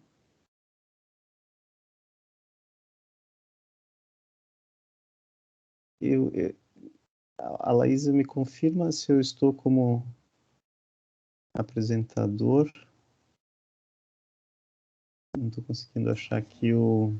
Deixa eu compartilhar. Mas até o momento a gente não está vendo sua tela. Isso, Yara. Não, mas é por isso que eu não estou com... Não aparece o... Ao lado do botão de ativar mudo, você vê uma setinha branca? Ah, tá. Ok. Aí você pode selecionar compartilhar só a janela. Tá, não, Deu eu vou certo? colocar Sim, agora já vemos.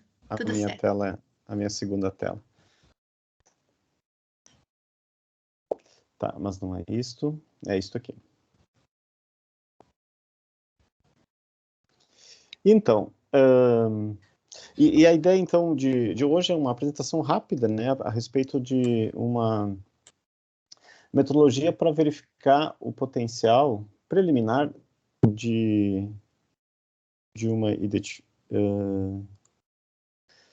edificação. Não tem o objetivo de substituir um projeto, tá? Mas eu já vou explicar um pouquinho qual que é o objetivo. Então, de onde que surgiu, né?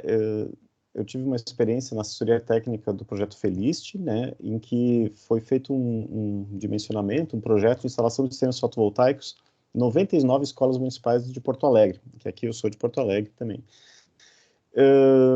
Ao longo do processo, se constatou que algumas verificações iniciais já poderiam ser feitas diretamente por técnicos, por pessoal do setor, né, do ente público, ainda para estruturar melhor o projeto. O que se verificou é que se o projeto já viesse um pouquinho mais estruturado do próprio ente público, seria vantajoso e talvez aceleraria o processo. Ao passo que quando você sempre depende de um externo, né, pode ter um empecilho, pode ter uma demora a mais. E aí, então, surgiu a ideia de fazer uma metodologia simplificada de diagnóstico para ter uma concepção inicial, sabe? Ter um número inicial do potencial que esse projeto poderia ter.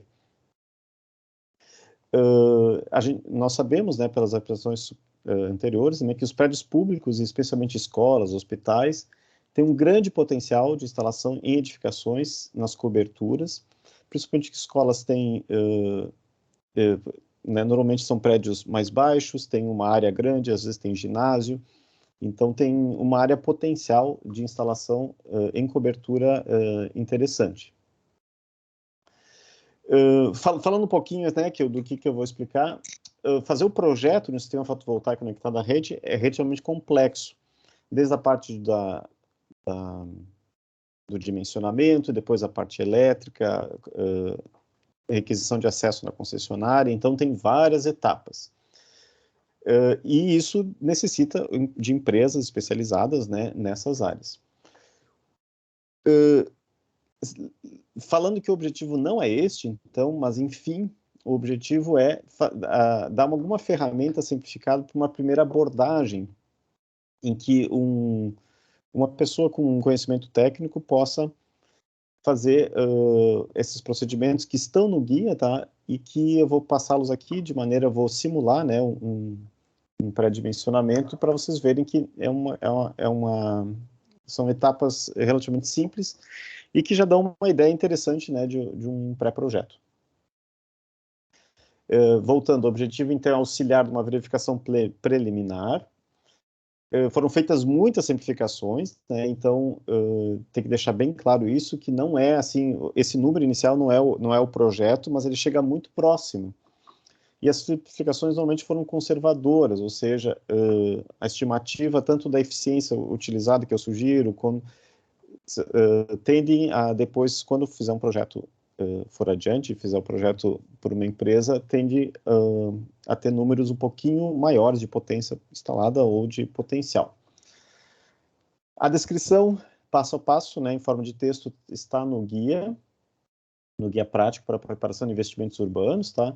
Que está aqui o link, que enfim, já foi passado ali na apresentação anterior, o guia do Feliste. E aqui eu vou fazer, então, a apresentação, basicamente, deste guia, de maneira, eu vou simular eu mesmo como se fosse fazer, tá? Simular não, eu vou executar os passos como se alguém fosse fazer para ter um tutorial. O que se pensou nesse levantamento preliminar em cidades grandes, por exemplo, em que é inviável uma equipe se deslocar a cada escola, cada edificação, para ter uma ideia geral. Então, se sugere fazer análises por imagem de satélite, usando o Google Earth Pro, na versão desktop, que foi o que eu usei, né, para obtenção das medidas das coberturas. Né, uma medida com uma certa imprecisão, mas que já é suficiente para o dimensionamento. E, quando necessário, né, olhar o Google Maps ou Street View quando a imagem, né, não estão muito atualizadas, pode-se olhar a vista da rua para saber algum detalhe, isso foi muito usado também no projeto para ver onde é que está a escola, o endereço não fecha exatamente com o que está no mapa, então, né, isso aqui sempre é interessante. E uma sugestão de usar um programa de simulação de desempenho de sistemas fotovoltaicos desenvolvido pelo Laboratório de Energias Renováveis dos Estados Unidos, o NREL, chamado PVVATS, que é uma ferramenta também que tem essa ideia de simplicidade e que ela é disponível na internet, na web, para poder fazer essa simulação. Então, basicamente são 4 passos, tá?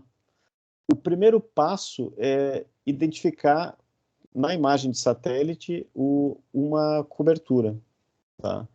E aí, então, eu selecionei uma aqui, por exemplo, em que só com a imagem de satélite você consegue enxergar? De um feedback ali.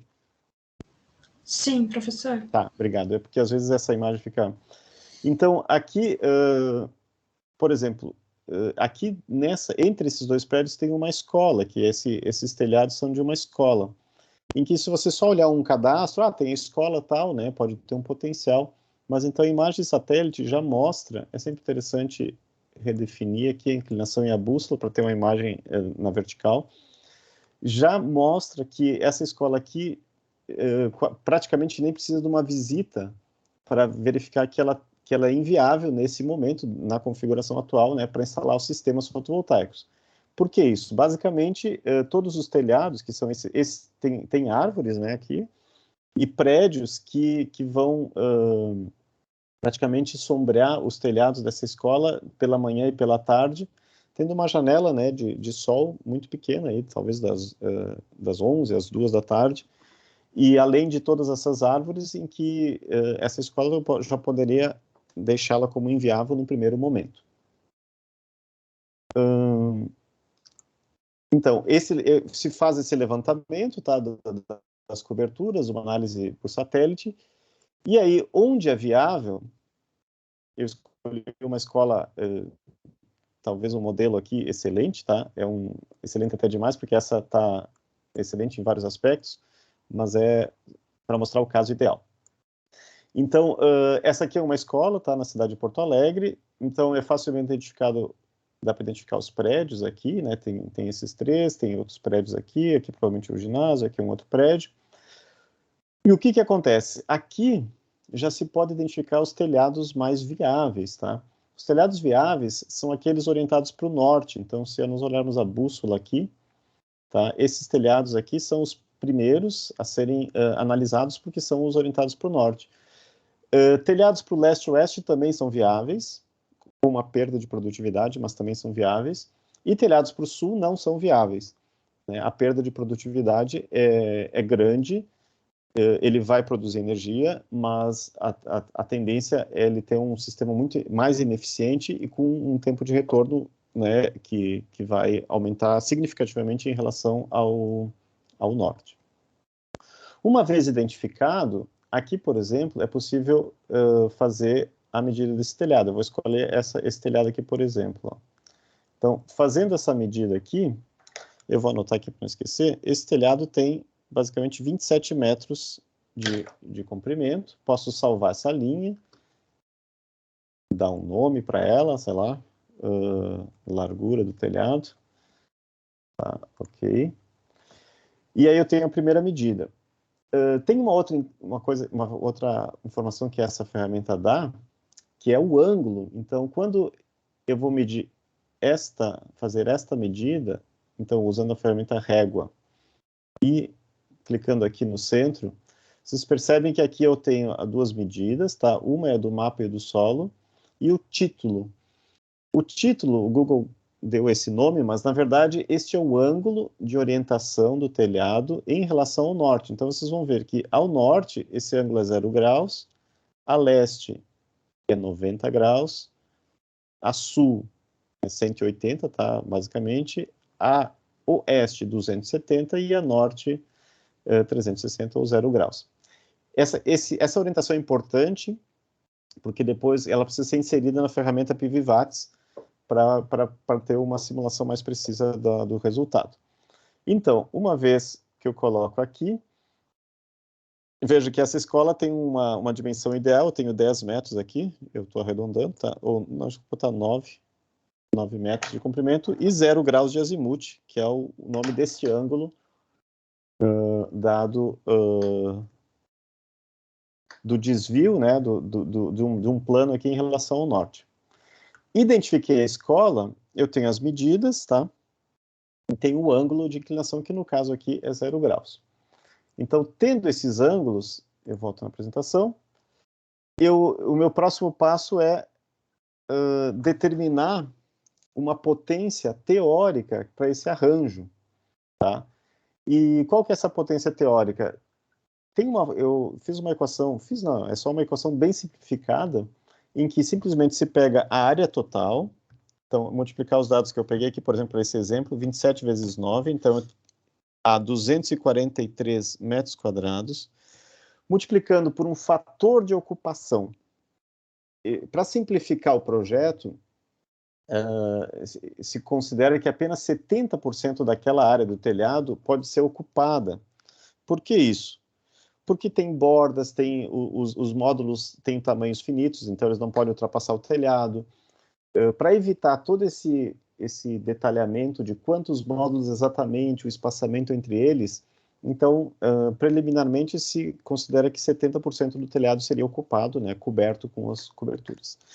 E multiplicado pela eficiência dos módulos, que eu sugiro aqui usar uma eficiência de 17%, que são módulos comerciais, né, bem simples. Existem módulos de 20% disponíveis no mercado, então pode usar, se quiser usar o módulo mais eficiente que tem no mercado, 20%, 21%.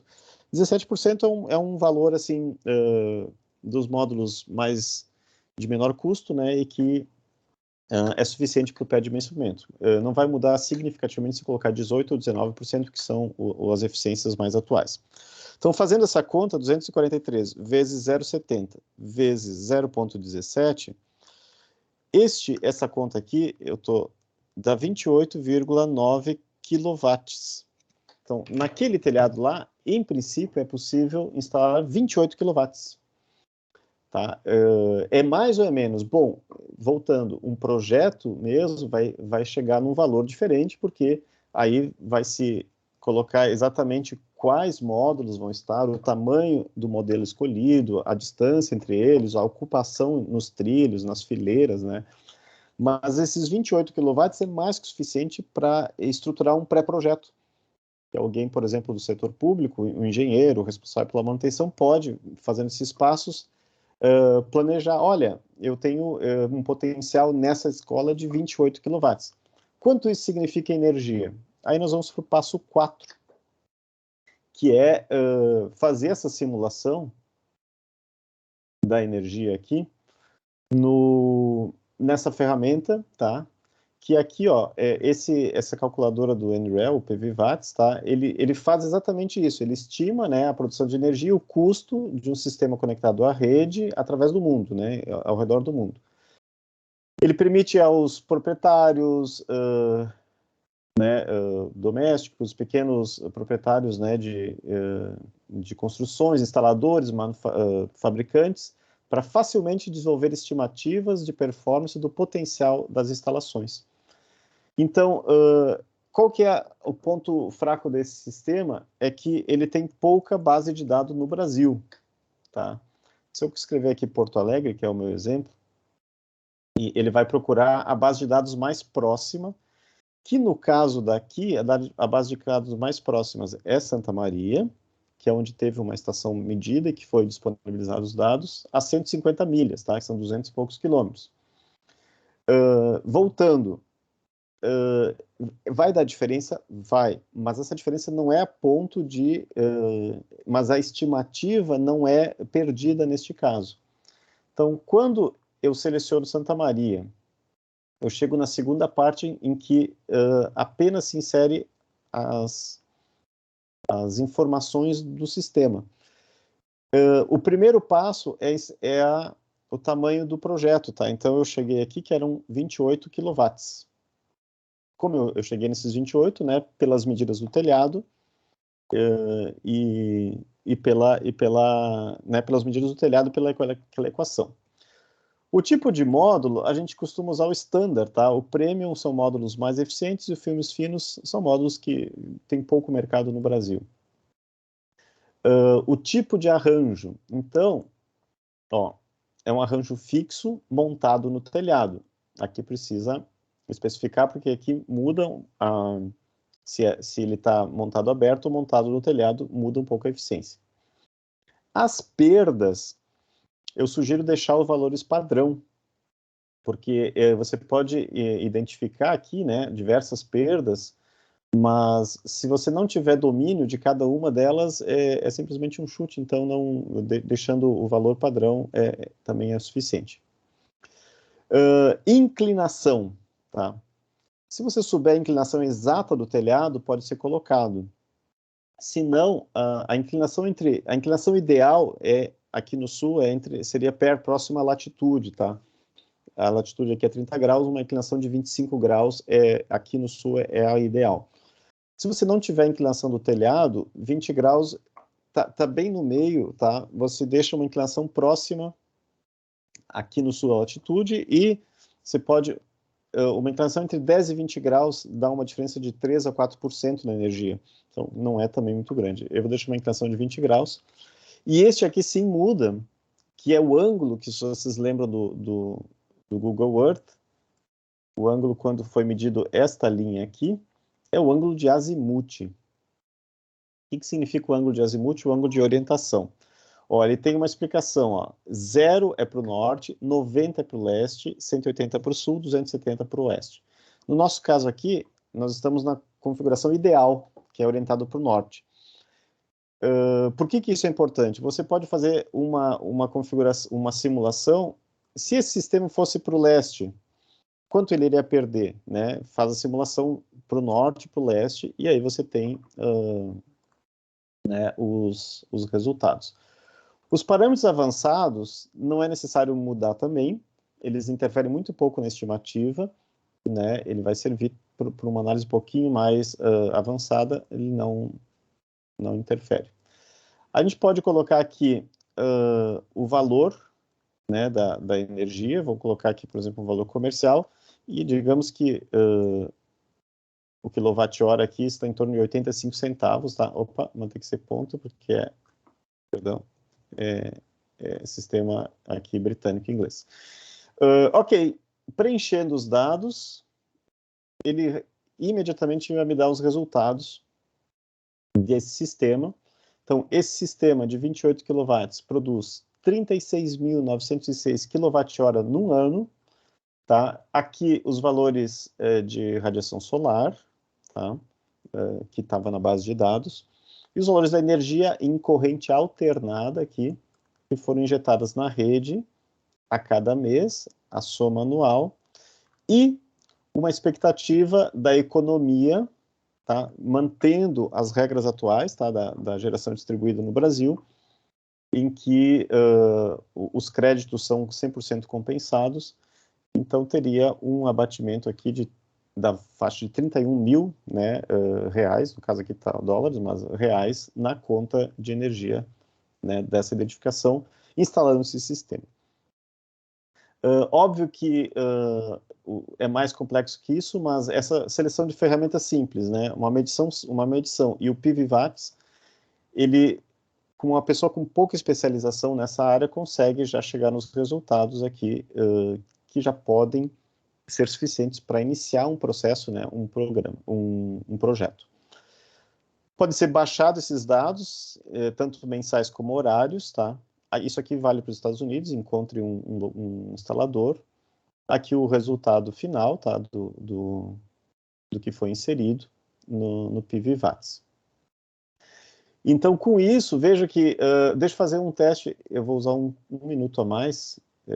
Se isso aqui estivesse para o leste, tá? Eram 36 mil e pouco, né? Então, para o leste, a produção desse sistema seria 33.197, para você ter uma ideia. né? Foram mais ou menos 3 mil em 30, né? Perdeu 10% da energia anual, grosso modo. E se eu colocar isso aqui para o sul, para vocês verem a inviabilidade, um telhado para o sul, aí então vai para 28, então já se perdeu aqui 8, né, divididos por 36, se perdeu mais de 20% da energia que poderia gerar, 20% de perda, né, para o sul, 22, na verdade, 22 a 25% de perda, praticamente já o payback já fica muito maior. De novo, já foi instalado quando não tem jeito, mas tem que ter ciência que não é o mais eficiente e, além disso, tem o tempo de retorno, né, esse investimento fica maior. Muito bem. Eu estou passando bem rápido para passar em 20 minutos, tá? Mas essa é a ideia. Seguindo os 4 passos aqui, né? Identifiquei as imagens, então retomando. Fez o levantamento das medidas com o Google Earth e o ângulo de azimuth, bem importante. Determinação da potência estimada que cabe naquele telhado, para falar bem uma palavra mais simples. E aquela potência gera uma energia, quilowatt-hora. Potência quilowatt. Tem esse P aqui, que quer dizer pico, que é quilowatt nominal. Gera energia. Quanta energia que é o que vai ser efetivamente, né, compensado a energia. E aí, então, a ferramenta de Pivats dá energia e uma ideia, né, da economia anual, voltando, podendo estruturar um pré-projeto para busca de financiamento ou para convencimento, né, dos gestores a procurar uma empresa, enfim, para avançar no projeto, enfim, eventualmente seguir os passos que estão todos, né, bem descritos no guia prático, né, todos os passos, né, necessários burocráticos, então, para fazer um projeto desses. Esse aqui é um pequeno pontual, né, dessa metodologia para ter uma ideia inicial. Concluindo, assim, né, apesar das simplificações feitas, né, esses resultados já possibilitam a estruturação do projeto, inclusive de custo, porque hoje os custos são muito fáceis de fazer por quilowatt. Então, uma instalação de 30 quilowatts, eu sei que aqui no sul custa média de 4 a 5 reais por watt. Então, vamos fazer por cima 5 mil reais.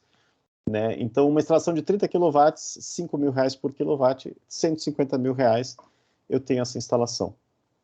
Se vocês lembram, ela vai ter um valor anual lá de economia, né? Vai ver que o payback simples disso está em torno de 4 a 5 anos, assim, para valores residenciais, né, de energia. Óbvio que o cálculo de um fluxo de caixa, a economia mensal, ou custo aproximado, né, vai permitir uma primeira análise de viabilidade, né, ou seja, convencer o gestor a tomar a primeira decisão, né, que é aceitar o projeto, né, e levá-lo à frente. A partir daqui, obviamente, o detalhamento do projeto exigirá uma consultoria especializada, aquilo o Alexandre falou antes, né, verificações estruturais do telhado, das instalações elétricas, enfim, toda uma série, adequação, né, precisa do tamanho do arranjo ao telhado, né, isso aqui é uma medida inicial, e aí a visita técnica, né, das empresas, os orçamentos, né, é fundamental para as definições. Mas o que a gente quer mostrar aqui é que existem ferramentas simples, disponíveis, em que é possível ter um pré-projeto, né, ou a gente chamou aqui de dimensionamento preliminar do sistema. Então, eu agradeço a atenção de vocês, né, agradeço o convite também do Feliste, da Mitsid, para passar essa parte aqui que está no guia, né, e fico à disposição aqui está o meu e-mail, se alguém quiser depois, fiquem à vontade para